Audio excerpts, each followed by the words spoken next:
Hello Virgo, welcome dito sa aking channel, Kapalaran 888. Welcome. Alamin natin kung anong messages, vibration, gabay energy para sa lahat ng Virgo. This is weekly tarot reading from August 25 until 31. So this is the last week of August 2025. Virgo, ano ba ang message na gustong iparating sa'yo ng baraha? Alright, so first two cards sa'yo.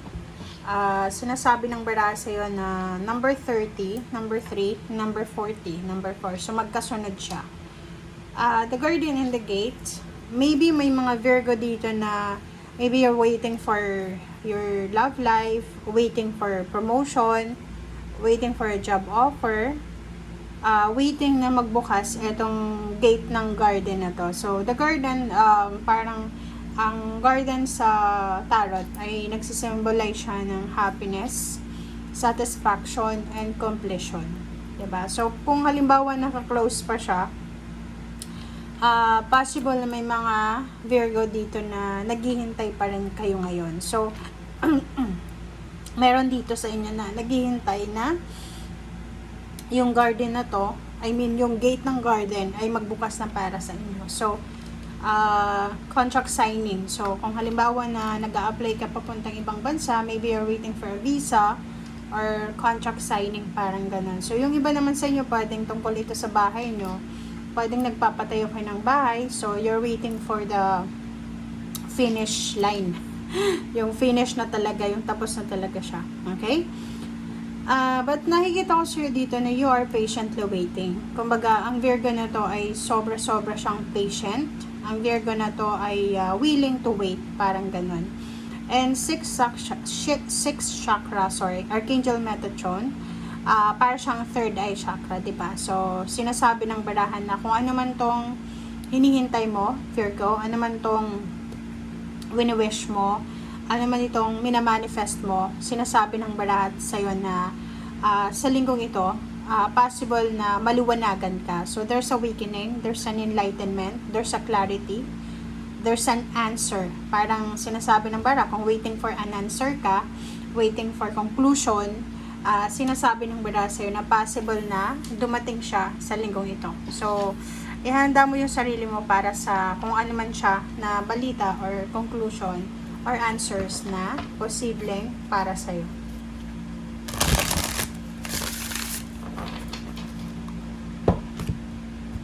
Okay. First card natin is Death card. A second card natin is Tower. Next is Judgment. And King of Pentacles. And last card natin is Five of Cups. Alright, so sa ilalim mo dito is High Priestess and Temperance.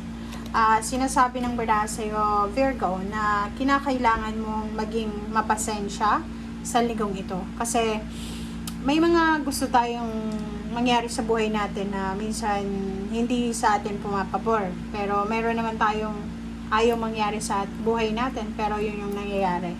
So this week, sinasabi ng baraha sa'yo na maghintay tayo. Kasi yung High Priestess, this is future. This is hidden. Parang sinasabi ng baraha na may mga good news na paparating sa iyo sa future. Pero for the moment, kailangan mo munang magpasensya. Kumbaga, may rason kung bakit nangyayari to, Virgo. Okay? Death card and the Tower. So, kung ano man yan na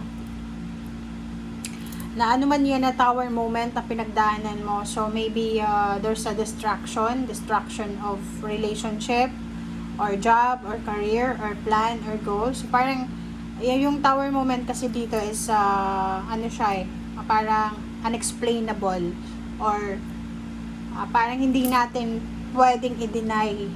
Yung parang uncontrollable siya. So, like for example, may relationship na matatapos, may mga trabaho na matatapos, merong mga pangarap tayo sa buhay na hindi talaga para sa atin. May mga gusto tayo, may mga goals tayo na unrealistic siya. Sa pagkakaalam natin is realistic, pero sa katotohanan is unrealistic pala. So, ganun. So, sinasabi ng baraha sa'yo na this week, kung ano man tong pinagdaanan mo, It's either nasira yung foundation mo, it's either nagulo yung foundation mo, tapos na siya. Tapos na to. So, ibig sabihin, kung may heartaches and pain ka pa rin ngayon, there's an ending. There's a transformation. Kumbaga, there's a renewal of relationship, reconciliation, maybe. Maybe there's new beginnings, parang ganon. And yung tower dito is transformation siya eh. So, parang galing sa ilalim, parang phoenix rising from the ashes. Magtatapos because hindi mo na kailangan. Parang renovation siya. Renovation ng bahay, renovation ng relationship, or kung ano pa man. Judgment, King of Pentacles. Sa linggong ito, isang desisyon ang kailangan mong gawin, Virgo. And this decision ay posibleng ito yung maging rason para ma-promote ka. Ito yung rason para umasenso ka financially and emotionally. Ito yung rason para makarecover ka sa mga nawala sa'yo. It's either relationship, money, or anything na nawala sa'yo. And sinasabi ng bara sa'yo dito na mayroong 5 of Cups. Yung 5 of Cups is about regrets, about worry. So, sinasabi ng bara sa'yo na kailangan natin mag-isip ng maayos, ng mabuti, para dito sa decision making na gagawin natin na pwede siyang pagkakitaan. But kung tayo ay hindi tayo magdedesisyon ng tama, possible na magsisi tayo sa bandang huli. Okay?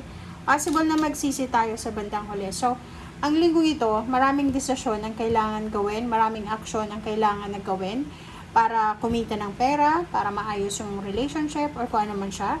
Ang kailangan mo dito is pasensya, persistent, okay, perseverance, 'di ba? So, kailangan mong maging brave din kasi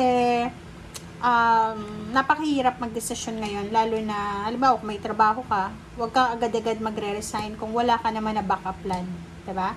So, 'yan ang sinasabi ng mga baraha, okay?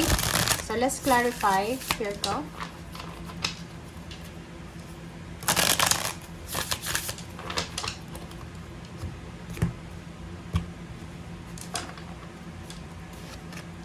Alright.